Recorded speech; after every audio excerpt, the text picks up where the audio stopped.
Childhood in the shadows. You are born in New York City in the early 1900s. The city is loud before you can even understand what noise means. Horses pull wagons down crowded streets. Factory whistles scream every morning. Steam rises from metal grates in the roads. Thousands of immigrants arrive every week, chasing dreams that rarely come true. Your family lives in a tiny apartment on the Lower East Side. 6 people share 3 small rooms. The walls are thin enough to hear every argument from the neighbors. Money is always short. Your father works long hours unloading cargo from ships along the waterfront. His hands are rough and covered with scars. He leaves before sunrise and returns after dark. Some weeks he brings home enough money to feed everyone. Some weeks he does not. Your mother stretches every dollar as far as possible. Bread, soup, potatoes. The same meals over and over again. You learn early that nobody is coming to save you. By the age of 8, you spend most of your time on the streets. The streets are your school. You learn which shopkeepers are easy to steal from. You learn which policemen can be bribed. You learn which alleys are safe and which ones belong to dangerous boys. The neighborhood is filled with gangs, not organized crime families, just groups of kids trying to survive. You join one almost immediately. At first, your jobs are small. Deliver messages, watch street corners, warn older boys when police are coming. You earn a few coins every week. It feels like a fortune. For the first time in your life, money is yours. You start believing there is another way to live, a faster way, a stronger way, a way that doesn't involve working 16 hours a day in a factory. The streets teach one lesson above all others. Power belongs to whoever is willing to take it. The first crime. When you are 12 years old, one of the older boys gives you a simple task. Steal a wallet, that is all. A businessman exits a train station every afternoon at the same time. The target is easy. Your heart pounds as you approach him. Sweat runs down your neck. You almost walk away. Then you remember your family's empty kitchen. You remember your father's exhausted face. You remember being hungry. Your hand moves before your fear can stop it. The wallet disappears. You run, faster than you have ever run before. You expect police to grab you at any moment.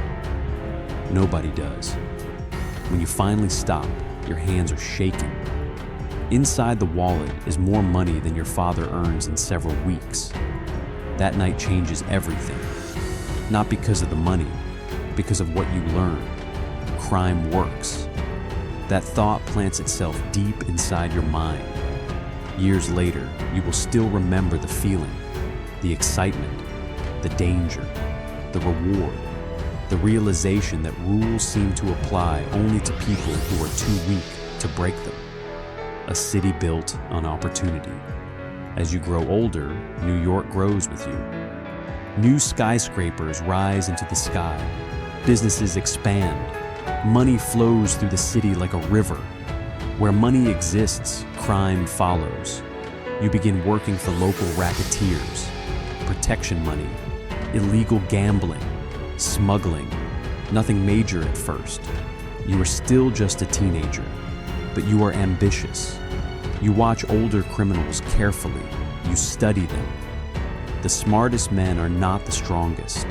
They are not the fastest. They are not even the most violent. The smartest men understand people. They know how fear works, how greed works, how loyalty works. You begin developing the same skills. You become good at reading faces, good at sensing weakness, good at knowing when someone is lying. These talents earn attention, and attention attracts opportunity.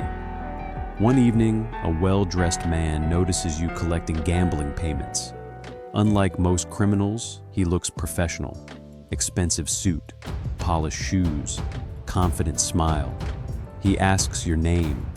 You answer carefully. The man nods. Then he gives you advice. Small thieves die poor. You never forget those words. Entering organized crime. By the time you turn 18, prohibition has arrived. The government bans alcohol. Politicians claim it will improve society. Instead, it creates one of the largest criminal opportunities in American history. People still want alcohol. Bars still want alcohol. Restaurants still want alcohol. Everybody wants alcohol. The only difference is that now it is illegal, and illegal products create enormous profits. Suddenly, organized crime explodes across New York. Smuggling routes appear everywhere. Secret bars open every night. Millions of dollars change hands. You enter the business immediately. At first, you transport shipments. Trucks loaded with liquor travel through dark streets. Police patrol constantly. Rival gangs attack whenever possible.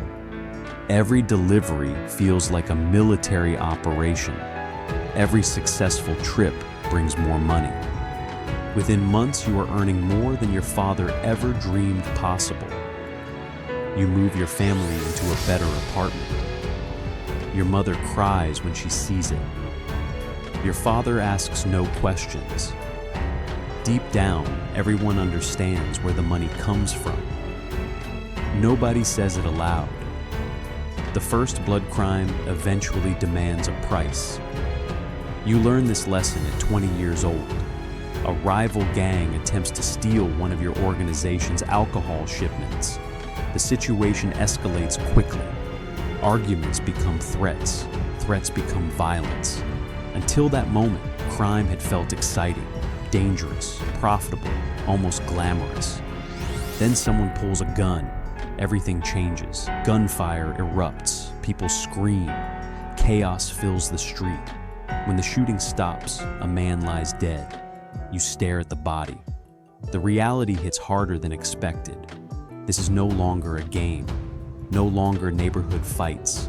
No longer stolen wallets. This world kills people. For several nights, sleep becomes difficult. You replay the scene repeatedly. The sound, the blood, the silence afterward. Eventually, those memories fade. Not completely, but enough. Because in organized crime, hesitation is dangerous, and survival belongs to those who adapt. Climbing the ladder, the years pass quickly. Your reputation grows. You prove reliable. You prove intelligent. Most importantly, you prove profitable. Bosses begin trusting you with larger responsibilities. More territory, more money, more influence. You oversee gambling operations, loan sharking businesses, smuggling networks. Every month brings new opportunities. Every opportunity brings more power. You purchase expensive suits, luxury watches, a new car. People who once ignored you now show respect. Store owners greet you by name. Politicians shake your hand. Police officers suddenly look the other way. Money changes everything. You discover that influence can be purchased. So can silence. So can loyalty. At least temporary loyalty.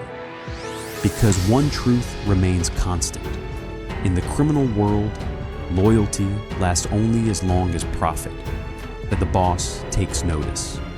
One night you receive an unexpected invitation. The head of a powerful crime family wants to meet you. The message alone is enough to make your pulse quicken. Men like him control entire neighborhoods, entire industries, entire political networks. Their decisions shape the city. You arrive at an upscale restaurant, private room, heavy curtains, guards positioned near every entrance. The boss sits at the center of the table, calm, confident, dangerous. He studies you silently. For several moments, nobody speaks. Then he smiles, not warmly, strategically. He has heard good things. Your earnings impress him.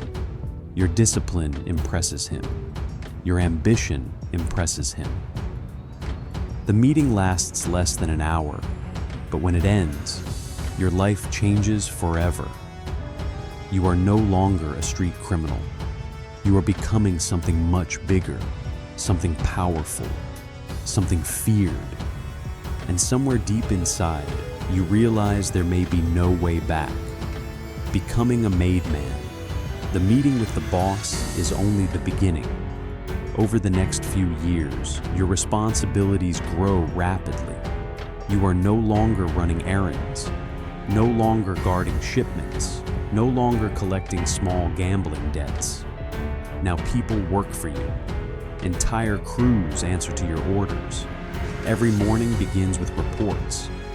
How much money came in, who paid, who didn't, which businesses are cooperating, which ones need persuasion. Your organization operates like a corporation. The public sees gangsters. You see businessmen. Everything revolves around profit, liquor, gambling, protection, loans, nightclubs, restaurants, unions, construction projects. Every industry contains opportunities, and every opportunity contains money. One evening you are summoned to another private meeting. This time, the atmosphere feels different, more serious, more important. Several senior members sit around a long table. Nobody smiles. Nobody jokes. Everyone understands the significance of what is about to happen. After years of proving yourself, you are officially welcomed into the family. You are no longer merely an associate. You are one of them, a made man. The ceremony is simple, but its meaning is enormous. From this moment forward, your life belongs to the organization. Its enemies become your enemies. Its problems become your problems. Its wars become your wars. There is honor in the position, power in the position, wealth in the position. But there is also a hidden cost. You can never truly leave. The golden age of prohibition. The late 1920s become the most profitable years of your life. Prohibition creates endless demand. Every night, New Yorkers fill secret bars across the city. Musicians perform behind hidden doors. Champagne flows freely. Politicians drink. Police officers drink. Judges drink. Even people publicly supporting prohibition drink. Everyone participates. The law exists on paper. Reality is something else entirely. Your organization controls dozens of distribution routes. Alcohol arrives through ships, trucks, warehouses, and hidden storage facilities. The operation expands constantly. Money pours in faster than anyone imagined possible. You purchase a large house. A chauffeur drives you through Manhattan. Tailors create custom suits exclusively for you. The poor kid from the Lower East Side seems to have disappeared. Sometimes you barely recognize yourself. You attend lavish parties attended by celebrities, politicians, and wealthy businessmen. Many know exactly who you are. Nobody cares. As long as money keeps flowing, questions remain unasked. The city itself feels invincible.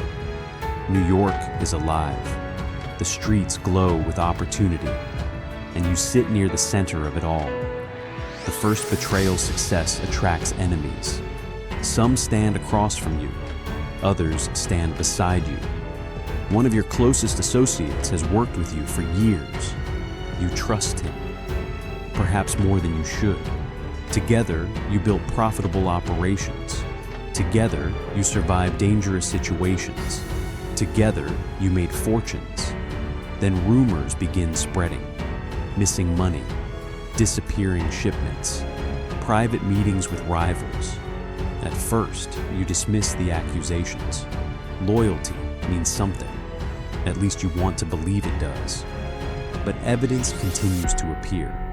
Eventually, the truth becomes impossible to ignore. Your friend has been stealing, not thousands, hundreds of thousands, perhaps more. Worse yet, he has been sharing information with competitors. You arrange a meeting, just the two of you. He already knows why he is there.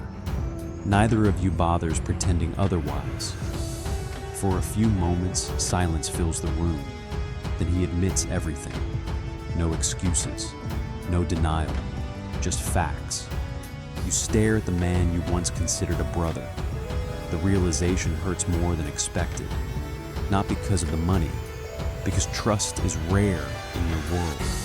And once broken, it never returns. The organization expects action. There are rules. Violations carry consequences. You understand what must happen. That understanding stays with you for the rest of your life. The gang wars begin. Competition grows increasingly violent. Every criminal organization wants more territory, more customers, more profit, more influence. The city becomes a battlefield, not in public, not officially, but beneath the surface. Assassinations become common. Bombings occur regularly. Nightclubs become targets. Warehouses burn. Businesses switch allegiances. Fear spreads through criminal circles. Nobody knows who will be attacked next. You adapt quickly. Bodyguards accompany you everywhere. Routes change daily. Meetings remain secret. Restaurants are carefully chosen. Even simple routines become dangerous. Paranoia becomes survival. One winter evening, your convoy is ambushed. Bullets shatter windows. Cars crash into one another. People scream. Drivers lose control. The attack lasts less than a minute, but it feels much longer. When it ends, 2 men are dead. Several others are wounded. You survive only because the attackers miscalculate. Luck, nothing more. That realization unsettles you. Powerful men often convince themselves they are untouchable. The streets constantly prove otherwise. Building an empire. Despite the violence, business continues expanding. You diversify operations. Illegal gambling becomes enormously profitable. Numbers games, sports betting, card rooms, every neighborhood provides customers. Loan sharking generates additional revenue. Desperate people always need money. Economic hardship creates opportunity. You understand this better than most. The stock market crashes in 1929. Panic spreads across America. Banks fail. Businesses collapse. Families lose everything. The Great Depression begins. Many fortunes disappear overnight. Yours does not. In some ways, your organization becomes stronger. People need loans. People need work. People need protection. Desperation fuels demand. The legal economy struggles. The underground economy thrives. While millions suffer, criminal organizations grow richer. It is an uncomfortable truth, one you rarely discuss. The cost of power. As your influence expands, your personal life shrinks. Relationships become difficult. Trust becomes difficult. Normality becomes impossible. Every conversation carries hidden motives. Every friendship contains uncertainty. Every new face represents either opportunity or danger, sometimes both. You attempt romance more than once. Beautiful women enter your life. Some are attracted by wealth, others by power. A few genuinely care about you, but maintaining a relationship proves nearly impossible. How do you explain your life? How do you explain midnight meetings, bodyguards, threats, enemies, violence, secrets? Eventually, most relationships collapse, not dramatically, gradually, like a rope slowly fraying until nothing remains. You tell yourself the sacrifices are necessary. Success requires sacrifice. Power requires sacrifice. Yet occasionally you wonder what life might have looked like another way. The thought never lasts long. Business always demands attention. Law enforcement strikes back. The government finally begins responding aggressively. Special investigators target organized crime. Federal agents increase surveillance. Raids become more frequent. Arrests become more common. Politicians demand results. The pressure intensifies. Several important associates are captured. Others disappear. Witnesses emerge unexpectedly. Informants become a growing concern. You realize something critical. The greatest threat is no longer rival gangs. It is betrayal from within. Fear changes people. Prison changes people.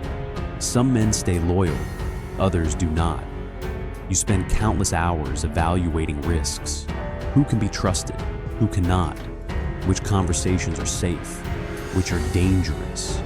The calculations never end. A seat at the top. By the mid-1930s, you have achieved something extraordinary. You sit among the most influential criminals in New York. Politicians know your name. Business leaders know your name. Law enforcement knows your name. Your decisions affect thousands of people. Millions of dollars move through your networks every year. The young boy who once stole a wallet outside a train station now commands an empire. But power creates a new problem. The higher you climb, the farther you can fall. Every rival watches. Every investigator waits. Every ambitious subordinate studies your position, wondering if they might take it. One day, sooner than you think. And as you look out across the skyline of New York, glittering beneath the night sky, you begin to understand a difficult truth. Building power is hard. Keeping power is harder. And somewhere in the shadows, forces are already gathering you. By the late 1930s, you have reached the peak of your power. The streets that once terrified you now belong to you. Businesses pay tribute. Politicians seek favors. Union leaders request meetings. Even rival criminals speak your name carefully. You have become one of the most influential men in New York. Not officially, not publicly, but everyone who matters knows. Money flows through your organization every hour of every day. Thousands of people depend on operations you control. Some know it, others do not. The city runs on connections, and many of those connections lead back to you. You own expensive properties, luxury cars, fine suits imported from Europe, private rooms in the city's most exclusive restaurants. People see wealth. What they do not see is the pressure, the endless pressure. Every decision carries consequences. Every mistake creates danger. Every weakness attracts predators. Power is not relaxing. Power is exhausting, living behind guards. Your daily routine becomes increasingly restricted. Bodyguards accompany you everywhere. Restaurants are inspected before your arrival. Vehicles are changed frequently. Travel plans remain secret. The precautions seem excessive until they save your life. One afternoon, a package arrives at one of your offices. Nothing unusual. Packages arrive constantly. Employees handle correspondence every day. But something feels wrong. A trusted associate notices irregularities. The package is examined. Inside is an explosive device, a bomb, powerful enough to destroy the entire office, powerful enough to kill everyone inside, including you. The realization sends a chill through the room. Somewhere out there, someone is planning your death. Not hoping, planning. The difference matters, because hope fails. Plans succeed. You double security immediately. But deep down, you know a painful truth.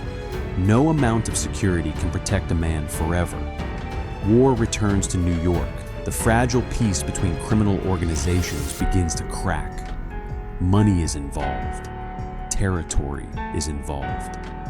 Ego is involved. Those three ingredients have started more wars than armies. A disagreement over gambling operations escalates. Then another. Soon alliances begin shifting.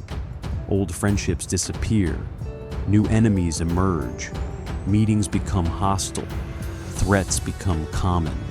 Everyone senses violence approaching. Nobody knows exactly when. Then it happens. A respected figure within a rival organization is murdered. Nobody publicly claims responsibility. Nobody needs to. Within days, retaliation begins. Shootings occur across the city. Warehouses burn. Businesses close. Men vanish. Bodies appear. The newspapers report isolated incidents. The criminal world knows better. A war has started, and you are directly involved. Decisions that haunt you. Leadership requires choices. Some choices stay with you forever. One night, intelligence reaches your organization. A dangerous rival is hiding in Brooklyn. If left alone, he may organize further attacks. If eliminated, the war might end sooner. The decision falls to you. You weigh every possibility, every risk, every consequence. Hours pass. Finally, you give the order. The operation succeeds.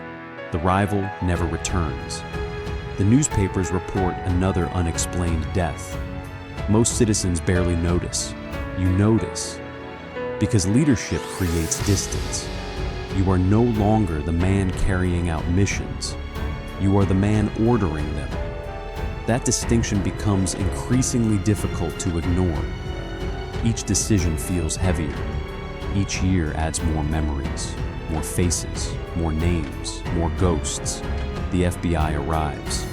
A new threat emerges, more organized, more patient, more dangerous than rival gangs.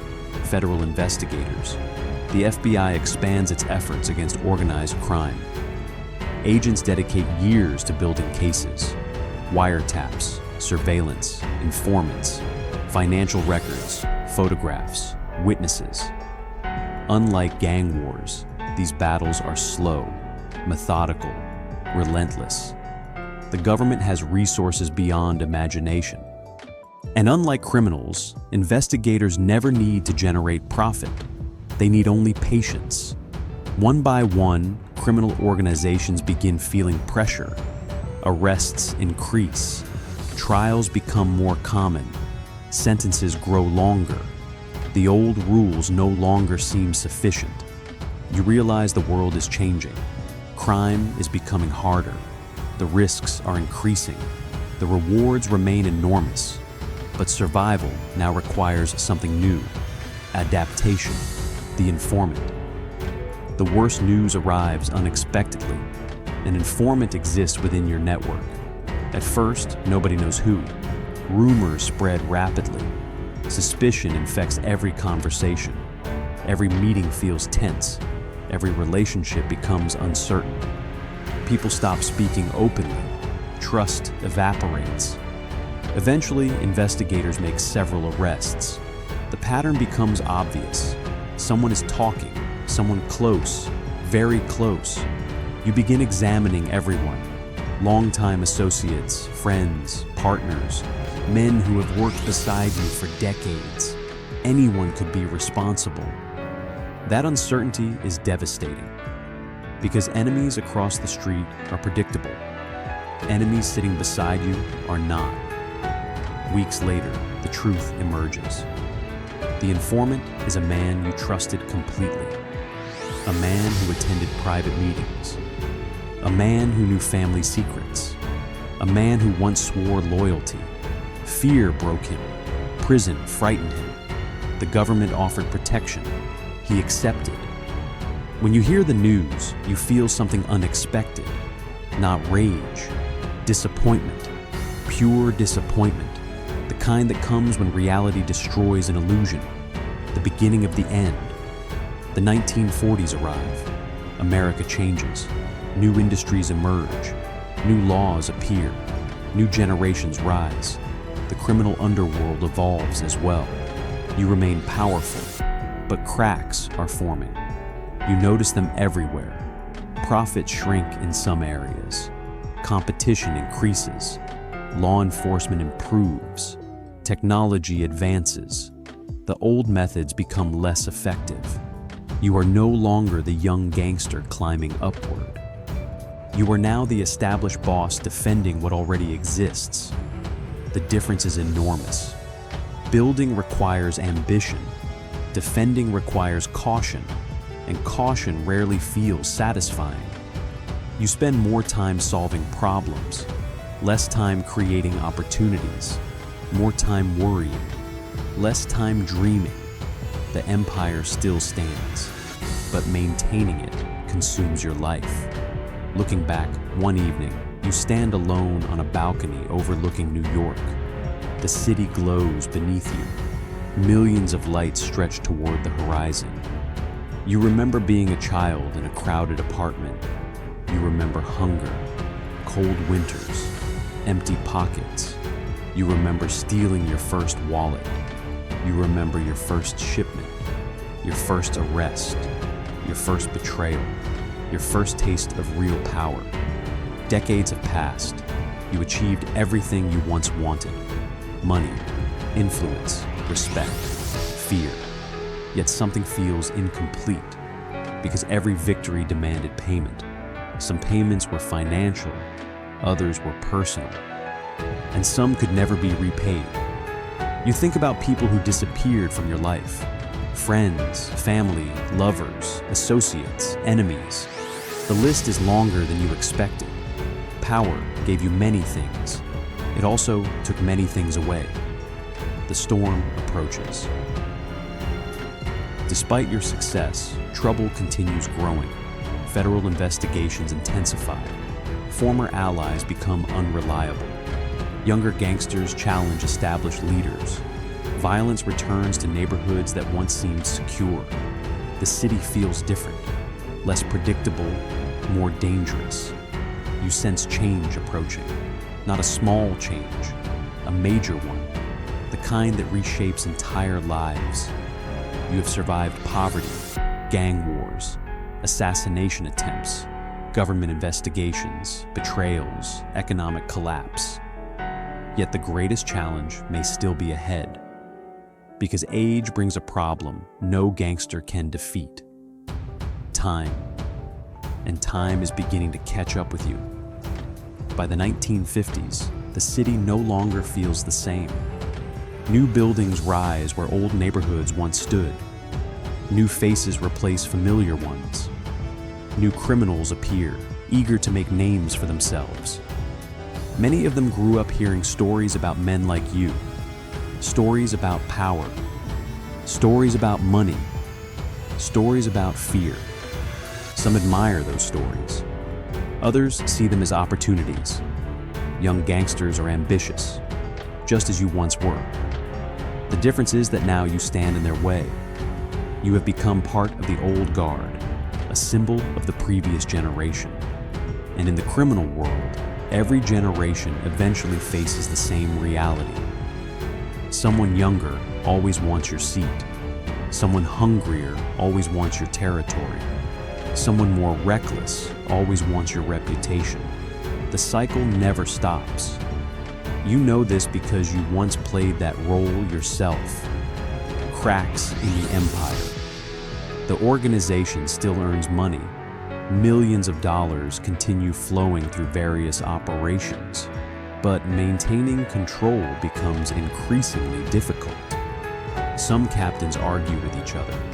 Others question decisions. A few begin building independent networks. Small acts of disobedience appear harmless at first.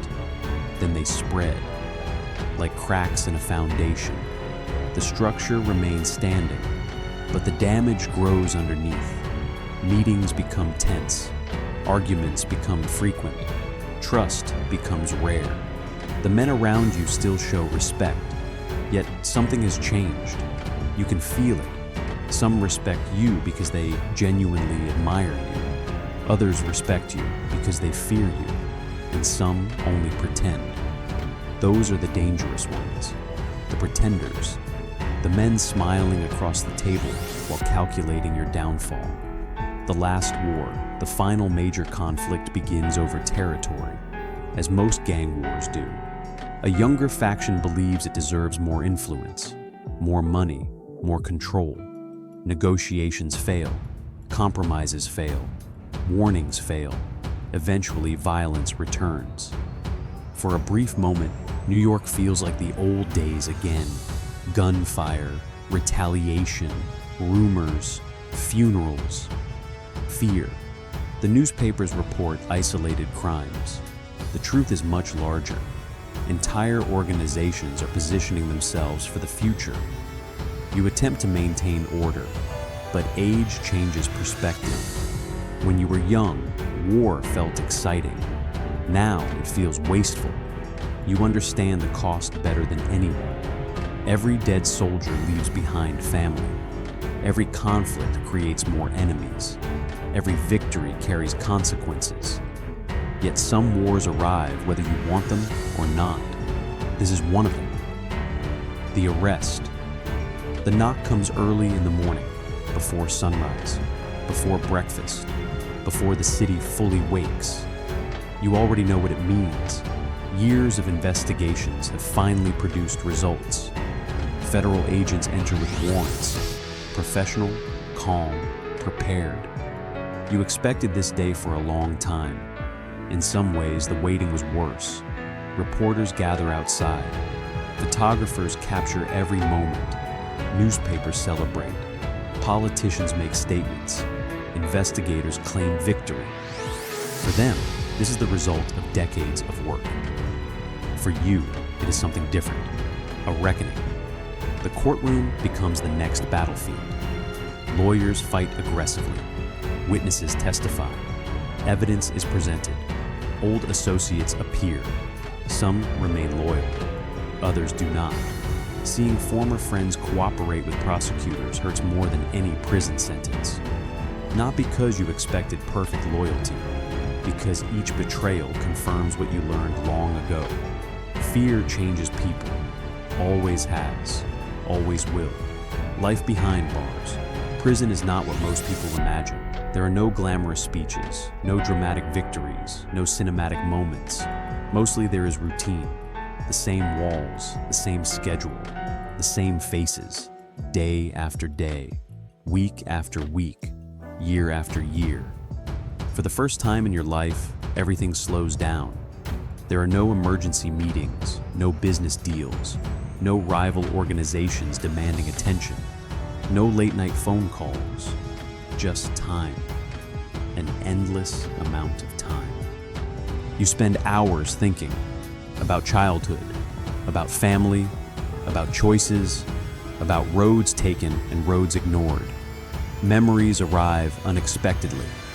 Your mother's smile, your father's exhausted hands, the first dollars you earned, the first friend you lost, the first time you felt powerful, the first time you felt afraid.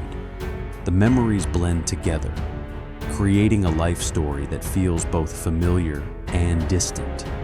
The world moves on. Outside prison walls, New York continues changing. New generations grow up. New businesses appear. New technologies transform daily life. Entire neighborhoods evolve. The city never stops moving. Many people who once feared your name are gone, retired, dead, forgotten. The criminal world continues without you, just as it continued without those who came before. That realization is humbling. For decades, you believed yourself essential, important, powerful, perhaps even irreplaceable. Time proves otherwise. Nobody is irreplaceable. Not politicians, not businessmen, not gangsters. Eventually, everyone becomes a chapter in somebody else's story, the final reflection. As the years pass, you begin viewing your life differently. When you were young, success seemed simple. Money, power, respect, that was the formula, or so you believed. Now the equation feels more complicated. You achieved enormous wealth, yet money could not buy time. You achieved enormous influence, yet influence could not prevent betrayal. You achieved enormous power, yet power could not stop aging. Some memories make you proud, others do not. Many exist somewhere in between, neither entirely good nor entirely bad, just human. You think about the frightened boy stealing his first wallet. If he could see the future, what would he think? Would he be impressed? Would he be disappointed? Would he make different choices? You honestly do not know. Perhaps nobody does. The last visit. One afternoon, an old friend visits, one of the few remaining. His hair is gray now. His face carries decades of history.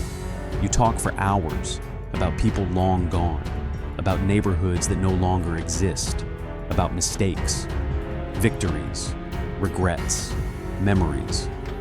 Eventually, he asks a simple question. Was it worth it? You sit quietly.